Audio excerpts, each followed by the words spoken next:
If I was not a Barcelona fan, maybe I would have turned to Real Madrid fan.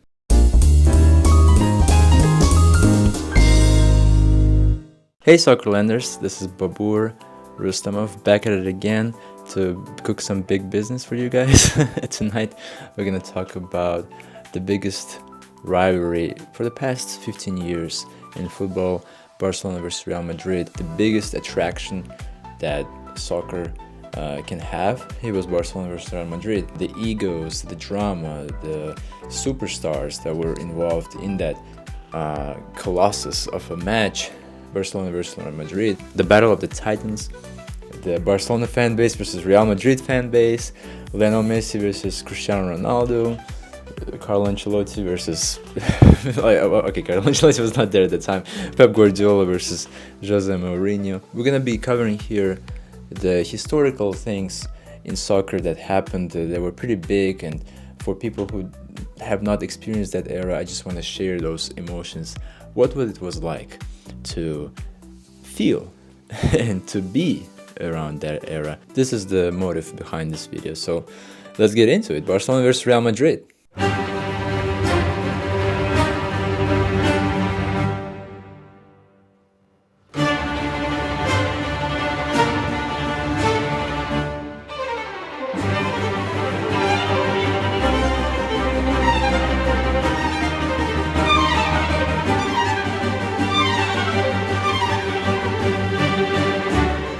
When we were the best team in the world, and I'm talking about Barcelona, we did create merch like this. This was back in 2012 when Barcelona had a manager, Pep Guardiola, and they were actually the best team in the world at that time. However, Real Madrid is the best team in the world historically. Factually, they are the best team in the world just because of how many trophies they won historically. Me as a Barcelona fan, and I'm not sure if a lot of other people care about this particular thing that I'm about to say, but I personally deeply cared throughout my watching of Barcelona versus Real Madrid rivalry. I always wanted to catch up to Real Madrid. I always wanted Barcelona when it comes to the trophies, how many trophies they won when it comes to La Liga, when it comes to Champions League, when it comes to Copa del Rey. I was kind of counting, okay, how much Barcelona has trophies, how much Real Madrid has trophies, and Real Madrid always had more. Only when it comes to Copa del Rey, we have more trophies than them, but Copa del Rey is the third when it comes to the importance. It's the third trophy. Champions League and La Liga are, of course, better, more interesting, more important trophies. And I always wondered if Barcelona will ever actually catch up to Real Madrid and be dominant in that regard and be considered as the best team in the world, because when it comes to even comparing to Bayern Munich, Liverpool and Milan, who are, yes, they have more trophies in Champions League than Barcelona, but it's just like differences like in 1-2 Champions League trophies. And Barcelona is pretty close to them. Barcelona is 5th in the Champions League when it comes to the trophies, how many trophies they won. And Real Madrid, of course, is the first with 15. Real Madrid has 15, Milan has 7, who is the second place, right? And then Barcelona is on 5th place. They have 5 Champions League trophies. But even with that, at least before, I had a sense of feeling that, okay, Barcelona is catching up to Real Madrid because we were winning more Spanish La Liga, we were winning more Copa del Rey trophies and Champions Leagues at the time than Real Madrid. And I'm talking about back in 2015, 2016. It felt like we're catching up to them. It truly felt like, okay, 5-6 more years of this type of dominance from us, and we're gonna catch up to them for sure. But it did not happen. What happened was Barcelona, after that time period of 2016, just stopped being a good team pretty much. There were glimpses of hopes back in 2019, for example, when Barcelona was pretty close to win Champions League and they were doing pretty good, but then in the semi-final of Champions League, the embarrassment from Liverpool happened and things like this, and Barcelona was not able to win Champions League once more, and since 2015 they have never won Champions League, while Real Madrid suddenly now they had the best period in a long time in their history, for them winning 3 times Champions League in a row. They also won it back in 2016, and then back in 2022, and then won it back in 2024. God damn it! So they won 6 times Champions League. During me watching soccer, they won it 6 times, and I watched how many seasons I watched from 2009 to 15 seasons. This is my 16th season, I believe. Wow, that's actually insane. But and they won it 6 times out of those, which sounds like not as big deal as it could have been, but it actually is pretty big deal. And Barcelona won 3 times while I was watching soccer since 2009. Guys, wow. And that's kind of depressing right now. I'm talking, even I'm getting stubborn. You see, I even lost the ability to speak, but this is depressing for real. But what I want to focus on is that I don't think Barcelona will ever, at least in my lifetime, will catch up to Real Madrid when it comes to trophies. I don't think Barcelona can win Champions Leagues one after the another to the point where they have more than Real Madrid. For example, to have more than Real Madrid, you should have 16 trophies right now for Barcelona. So they should win 11 more times, which I don't know if it's gonna happen. Maybe sometime, ever it will, but by the time they win 11, Real Madrid can also win at least 6-7 more trophies, right? And then now again they will have this gap. So it's mathematically, if miracle won't happen, Barcelona will not catch up to Real Madrid when it comes to at least Champions Leagues. La Liga maybe even in seasons when Barcelona was not their best, they were able to win La Liga. Real Madrid in my lifetime were champions of Spain maybe only like 4 or 5 times, to be honest. Other times with either Atletico Madrid or us, Barcelona. So it was good that we were able to win Spanish La Liga more, and we're getting closer to them, actually, to Real Madrid. But I'm kind of talking through the Barcelona lens. Let's talk about in general lens, Barcelona versus Real Madrid. Barcelona versus Real Madrid was the biggest attraction because we had, on one hand, Lionel Messi, with the whole squad of legendary players of Barcelona: Xavi, Iniesta, Puyol, Piqué. Later on, it was Luis Suarez, Neymar, but before that, we had Thierry Henry, Eto'o, people like that, guys. Insane quality of players. Real Madrid, on the other hand, had Cristiano Ronaldo. That Cristiano Ronaldo move in itself, the summer of 2009, when the most epic summer transfer period ever in the history of football, because Florentino Perez at the time, the president of Real Madrid, who already was managing Real Madrid prior, but then he had a break. I think it was like since 2004 to 2008, I believe. That's the period when he was not managing Real Madrid, but then he became president, I believe in 2009. I might be wrong right now because I don't specifically focus on Real Madrid that much, and some things I might be forgetting. But Real Madrid, I actually do know plenty of Real Madrid's history too, because you gotta know the enemy too. Right? And I never actually, when it comes to Real Madrid, I never hated Real Madrid. Ironically, I hated Manchester United more with passion than Real Madrid, and that hatred of Manchester United lasted 5 years actually, since 2008. From 2008 to 2013, I hated Manchester United. But then, once Sir Alex Ferguson left, it was kind of a bittersweet moment, because yes, finally he's leaving, and that means that Manchester United will be probably changing their football. I was always thinking that they were cheating. I don't know, maybe I was wrong because I was pretty young.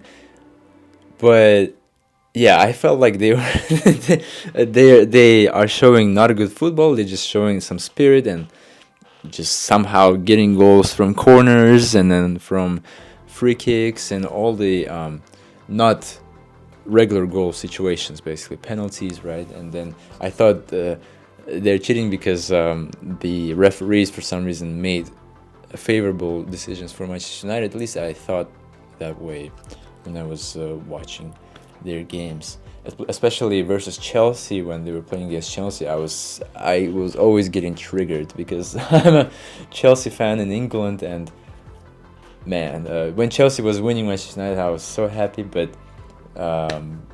not one time, but pretty often Manchester United was winning Chelsea as well, and I was fuming at that. There were a couple of wins that I thought, okay, this would not be possible if it wasn't for referee or things like this. But regardless, Real Madrid though, yes, there were times, of course, I disliked Real Madrid, but I was always competitive with them. I think what helped me actually to not hate Real Madrid is that Barcelona was dominant when I started watching football. Real Madrid was always losing to Barcelona. 3 to 4 years, Barcelona was always better than Real Madrid. Yes, there were a couple of missteps from our side as well when we lost to them, but when it comes to the trophies, the big trophies, Real Madrid was not really winning that much. We took most of the trophies that we were competing against in those 4 years with Pep Guardiola, and so even there was no reason to hate because they were not putting so much threat or damage to us. We were the ones, not the bullies, but we were just the winners, right? We were just the winners. And so you didn't have to spend time on this team, I want to win them so badly, there was no expectations when we're gonna finally beat them, because we were beating them every time. So there was no drive to hate them. But then, of course, there was big period when Real Madrid started winning much more than Barcelona, and then there were embarrassing defeats as well. We did embarrassing defeats to them as well. Don't get me wrong, we were winning them 5-0, we were winning them 6-2, we were winning them 4-0. Any big score you can think of, we were winning them too. But Real Madrid, when they were winning, was 3-0, for example. It was quite heartbreaking, especially when they were winning trophies like Champions League and La Liga, and we knew that, okay, we're not in the best shape right now, we just cannot compete with them. That was tough. But I approached Barcelona versus Real Madrid in a more competitiveness-esque, meaning that I respect them. I respect Real Madrid. I dislike them because we still have many years to go to catch them up. I dislike them as competitors, but I did respect them. I never hated them. I never had hatred toward that club because I respect that club. That club has their own values. Real Madrid is an attractive club to support. If I was not a Barcelona fan, maybe I would have turned to Real Madrid fan, because Real Madrid has prestige, Real Madrid has flair, status, wins, the dominance, the class. They have a beautiful stadium. They have the best players in the world. They have a pretty strong and smart president. Like, what is there to not like? you know?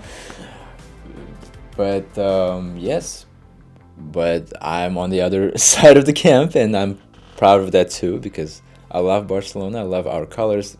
My favorite colors are red and blue, so it works out. Or maybe it's because of Barcelona my favorite colors are red and blue. But regardless, Paris, actually, I didn't finish the story, now I'm thinking about it. I didn't finish that story, that Paris liked to collect dream team squads.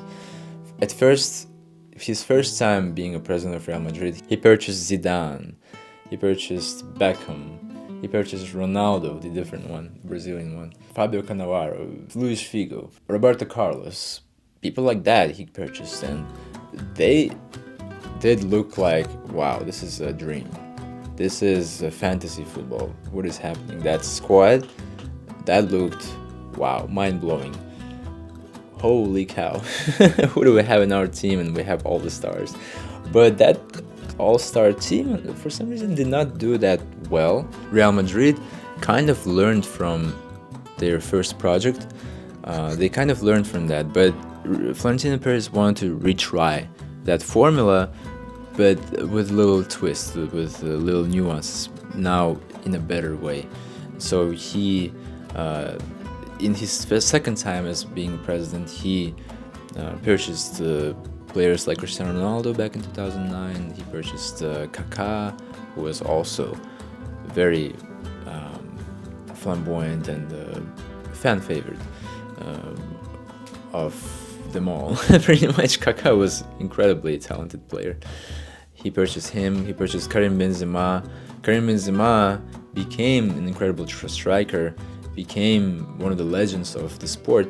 But back then, when Perez was purchasing Karim Benzema was a good, promising striker from Lyon, France, but he was not a global superstar yet.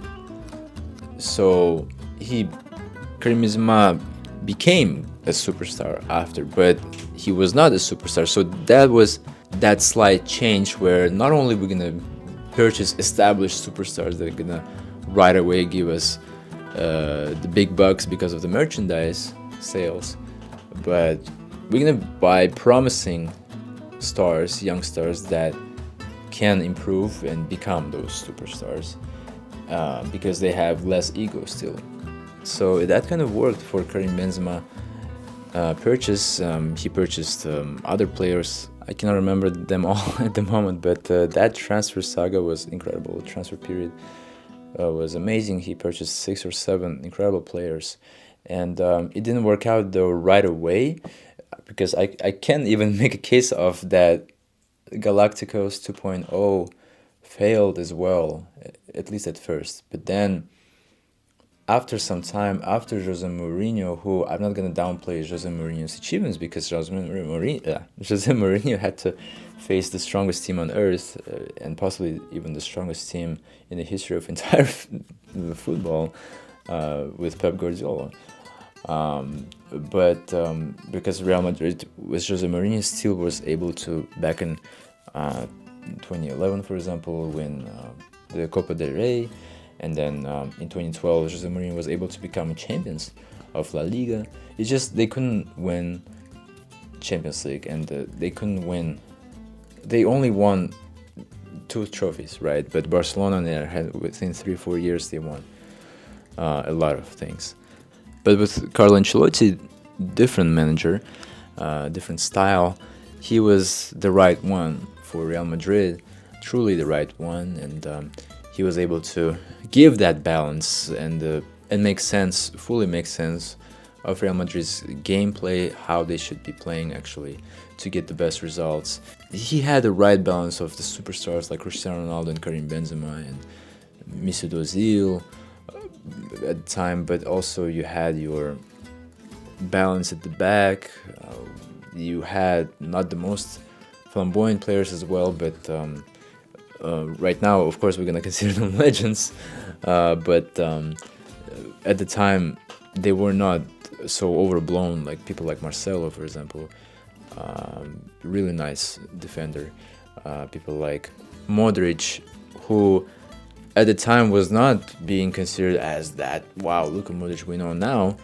Yes, he was a great player, and of course he was still well known, but it's not like he had the Cristiano Ronaldo mindset and Cristiano Ronaldo ego to be the best in the world and conquer everything. Modric was a good player who, without a doubt, would just do his job really well, no more questions asked. Reliable person, does his job on a great level, done. And more players were like that. Even the superstars with egos were working harder, were humbled by Carlo Ancelotti. He brought truly united team, and that helped not only in 2014 but also even last 2 times when they won Champions League, because Carlo Ancelotti came back back in 2021, and then they won in 2022, and then they won in 2024, and I don't know what's gonna happen now, but Carlo Ancelotti is the only one manager in the world that is suited for Real Madrid, truly. Real Madrid is more than a club. Just like Barcelona says Barcelona is more than a club, Real Madrid is even more than a club. Because Real Madrid has, even more than Barcelona, their own politics. They are very closely tied to Spanish royalty. There are a lot of business sides happening with Spain, with Madrid, and Madrid is the capital of Spain. And Carlo Ancelotti is a manager. He's not just a coach, he's a manager. He makes sure he needs to say proper words to the president of Real Madrid, Florentino Perez, to keep him happy. You also need to control the media. You need to also control the players. Everybody, you're the middle ground. It's good. Okay. Oh, satisfy you too. Okay. Said something. Okay. Calm him down. And Carlo Ancelotti is a brilliant, experienced. I won't say old man. He's not old man. I mean he's old, but I didn't want to come up like that. Basically, I want to say respectful. Like, he's mature. There you go. He's a mature, intelligent man in his 60s now, who has seen everything he could have experienced, not only in football but in life. So he's the only one suited. Even Pep Guardiola would not be as successful as Carlo Ancelotti in Real Madrid. Barcelona players and Real Madrid players were the superstars of soccer. They're the poster boys of soccer. Right now, it might not be truly like that anymore, because the era has slowly, finally shifting towards different things. It's not just Barcelona and Real Madrid, but Barcelona and Real Madrid rivalry was so big that it kind of made the soccer world blind to other things. For example, back in 2013, when Bayern Munich was the best team in the world for 1 year, people didn't give Bayern Munich proper accolades. For example, the Ballon d'Or, the best player in the world, should have been a player from Bayern Munich. It's just logical and it makes sense. But for some reason, still, a player from Real Madrid, Cristiano Ronaldo, became the best player in the world. He was considered as best player in the world, but at that time, one could successfully even argue that Frank Ribery deserved that win, maybe Arjen Robben deserved that win, maybe Manuel Neuer deserved that win over Cristiano Ronaldo. But no, Cristiano Ronaldo became the best, and it's not Cristiano Ronaldo's fault. I'm just saying it's people's perception were so strong of Barcelona and Madrid, they couldn't get away from it. They were overlooking some of the players. Even so, this was in 2013 with Ronaldo, right? It happened where Ronaldo was chosen over the others. Back in 2010, Messi was chosen over the others. Most notably, Wesley Sneijder, who was a Champions League trophy winner. Not only Champions League winner, trophy winner. They won treble. Inter Milan won treble. Wesley Sneijder was the biggest star of that team, and Jose Mourinho was the coach. And after that season, successful season Inter Milan had, Florentino Perez called Jose Mourinho and said, "Okay, I need you in Real Madrid now. The best managers should be in Real Madrid." But they won everything. And Wesley Sneijder even then played in the final of World Cup. Yes, they lost, but in the Netherlands, and Wesley Sneijder lost. But he still was in the final of World Cup. Lionel Messi was not in the final of World Cup in 2010. He did pretty poorly, actually, in 2010 World Cup. And Lionel Messi didn't win Champions League. You know? They couldn't even... I think they only won one trophy in 2010. It's the season 2009-2010. I think they only won one trophy. I think it was Spanish La Liga. I think Copa del Rey they couldn't even win, I believe. Maybe I'm wrong. Maybe it was 2 trophies. But regardless, still, when it comes to trophies, yes, trophies is not everything. Because we're talking about the player, but when it comes to the Ballon d'Or, you have to have successful trophies in that season to be able to be considered the best, because you contributed to the best results that soccer can have. Wesley Sneijder was that person, but he was not chosen. There were other instances too like that. So from 2009 to 2023, nobody picked. Even this year, actually, it seems like Vinícius Jr is gonna win in 2024, Real Madrid player. Well, okay, here it's fine because Real Madrid won Champions League. They are the strongest team in the world on paper right now.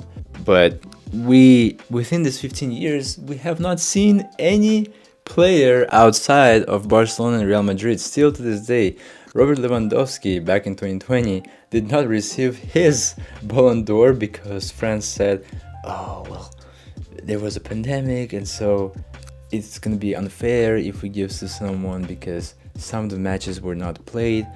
Guys, only in France you guys did not play soccer. You finished the season early for some reason.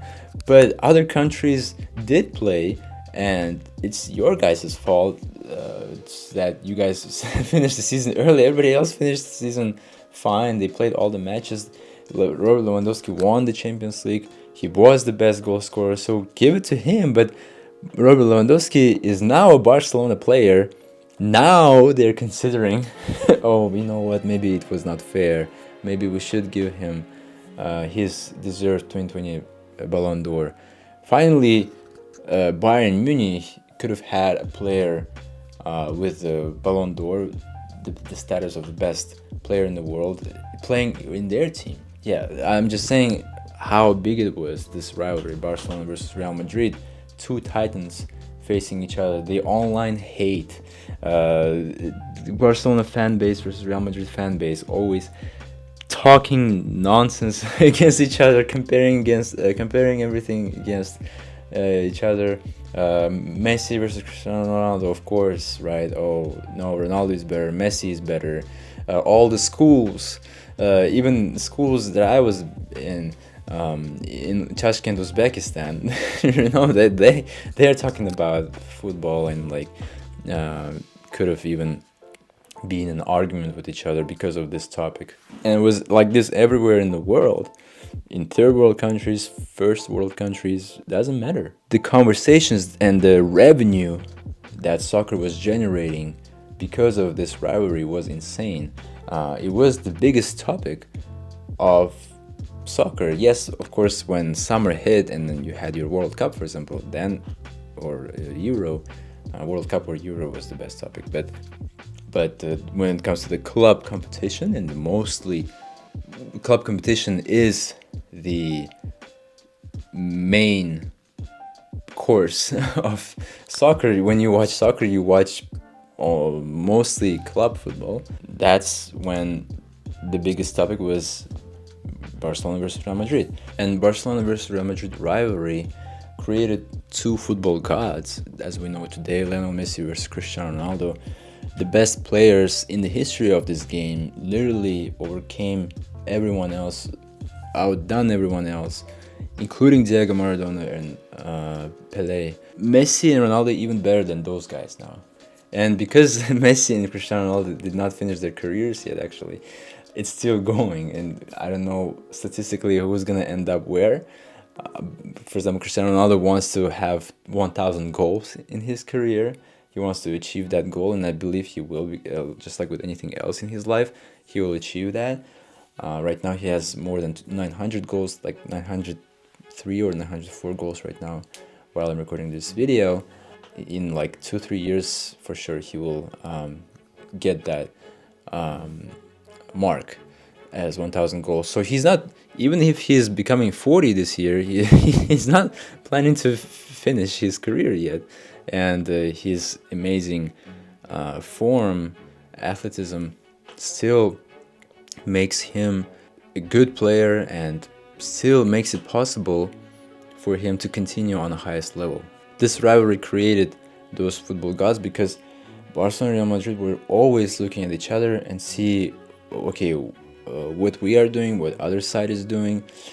as Lionel Messi, for example, I look at Cristiano Ronaldo, and this man is literally on a diet, in the gym, working out like 6 hours a day, and like, what the hell is this machine? Like, how can I keep up with him? But I have to keep up with him, otherwise I'm gonna lose. And so then Messi would have come early to the trainings, right? Work hard, work more than anybody else. Same Cristiano Ronaldo did as well. Always came in earlier than anybody else to the trainings, trained by himself, then trained with the team, and then again left as the last person there. And so Messi and Cristiano Ronaldo always looked at each other. And then Ronaldo looks at Messi. Like Messi's, for example, getting better at his game at scoring free kicks. Cristiano Ronaldo is like, okay, well, and Cristiano Ronaldo was always good at free kicks, but like, oh, okay, if he's becoming better at shooting free kicks, I need to become better at shooting penalties, for example, right? And things like this. They were always looking at each other, direct competitors, but because of that, they were always striving to improve and keep going. Okay, how many goals this weekend Messi scored? Who's gonna have more goals for the season? Who's gonna win the best goal scorer of the season? Things like this. So they were always looking at each other throughout like 15 years, guys. So it was insane. And for us, it was so, at the time, you still appreciated and loved watching these matches, and you loved these GOATs. But right now I'm looking back at it, because it was a norm at that time. Right now I'm looking back at it, it was insane actually, because wow, right now we're being very surprised, for example, when Erling Haaland, right, is scoring 3 goals in one match, 4 goals in one match, and he does it on a consistent basis. But guys, like Messi and Cristiano Ronaldo did that every game, at least 2 goals, 3 goals. They were doing that for the 15 years. It was truly remarkable, and Holland couldn't keep up with it. Last season, Holland did not have these numbers. Holland had those numbers in Manchester City for the first season. He was doing crazy numbers, and then we were so like, wow, like he is like Messi and Ronaldo, and it was so crazy to witness that in English Premier League. But then second season he couldn't keep up with it. Now he's getting back at it again, like he's being stronger. So let's see, he's scoring many goals, so we'll see how it's gonna last, where it's gonna go. But guys, Messi and Ronaldo did it for 15 years straight, and it was very normal to see, okay, Messi scored another 2 goals this weekend, for example. Oh, Messi another 4 goals in the next match. It was normal for us, but now we don't have players like this. Maybe only exception is Holland, but we don't really have players like this who can keep up with those numbers. So their statistics are truly incredible. Their highlights are truly incredible. When I say highlights, I mean like video highlights. They have thousands of incredible moments throughout their careers. Their careers are fairy tales. Even if you wanted to write a Hollywood story, you wouldn't be able to come up with stories like this. Just take Lionel Messi's World Cup journey, how he was being criticized for, oh, Messi, you don't play for Argentina that well, back in like 2010s, right? He was not playing that good for Argentina comparing to Barcelona. But then there's challenges. Argentina is not a strong team. And then finally, after like 10 or 15 years, after 15 years actually, Messi witnessing actually good Argentinian team with a good Argentinian coach, and then with them becoming strong, and then wow, true contenders for the World Cup, and then actually winning it, and then Messi being the key factor of winning that World Cup final. It was truly a fairy tale of a story. Hollywood cannot come up with stories like this, guys. Cristiano Ronaldo, it's unfortunate that he couldn't win the World Cup. I wish he also won the World Cup, but because he didn't win the World Cup, now it's kind of considered that Messi is the best player in the entire history of the sport. And I, of course, like that fact because I'm a fan of Lionel Messi more than Cristiano Ronaldo. But Cristiano Ronaldo, not to be disrespected, guys, Cristiano Ronaldo is an insane athlete, one of a kind athlete, and Cristiano Ronaldo deserves all the flowers and respect. I love him. I love Messi as well. And guys, I have plenty of material to talk about when it comes to Messi and Ronaldo. I'm going to be creating new videos separately for them because that was my original plan. But yeah, when coming back to Barcelona Real Madrid, because we're talking about them actually, this rivalry is incredible, and this rivalry generated a lot of fun memories for me and made my life more interesting. I'm truly grateful for this rivalry, Barcelona versus Real Madrid. Real Madrid, yes, unfortunate that, damn it, they're better than Barcelona, pretty much historically. What can you do?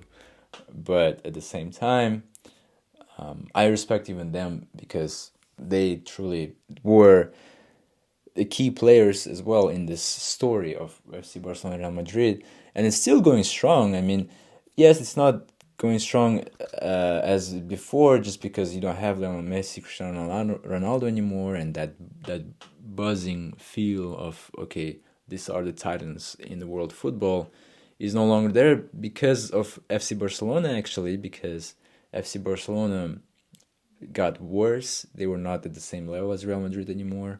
They kind of fell off, but now it's getting back. Real Madrid is still strong, and Barcelona is getting back on track. Barcelona is getting stronger, so we'll see. On October 26th, actually, who's gonna win? Who is stronger right now? It's gonna be a truly interesting match because Barcelona right now on incredible form, and Real Madrid is not in the best form, but of course, still, it's Real Madrid, so you can never underestimate them. And truth be told, they can still win Champions League, I feel like, even with this form. And they're getting better, actually, too, because it's just they needed some time to get used to the new players like Kylian Mbappe. Therefore, it's truly going to be interesting who's going to come on top on October 26th. And not only on October 26th, but I'm just saying on October 26th because they're truly gonna have a match in real life that you can watch on ESPN Plus in the United States. Please do so. Google it, see what time it is for you on October 26th. Stay alert, put a reminder, please watch that match. It's gonna be incredible. Yes, guys, we'll see how it goes when it comes to Barcelona Real Madrid. A cool thing about it is that, okay, now we don't have Messi anymore, but finally we have that different poster boy star who is Lamine Yamal, right, for Barcelona. For Real Madrid now we can put Vinícius Jr. because Vinícius Jr. is set to become the best player in the world pretty soon, and I knew he's gonna be, even though some other people made different cases. Who should be a winner of World Cup, not World Cup, Ballon d'Or in 2024. Since May of this year, since Real Madrid won the Champions League, I already knew that it's going to be Vinícius Jr. No matter what, and it's going to be Vinícius Jr. Even if other people thought otherwise. But I was right. Just saying that I have knowledge. I have skills in soccer.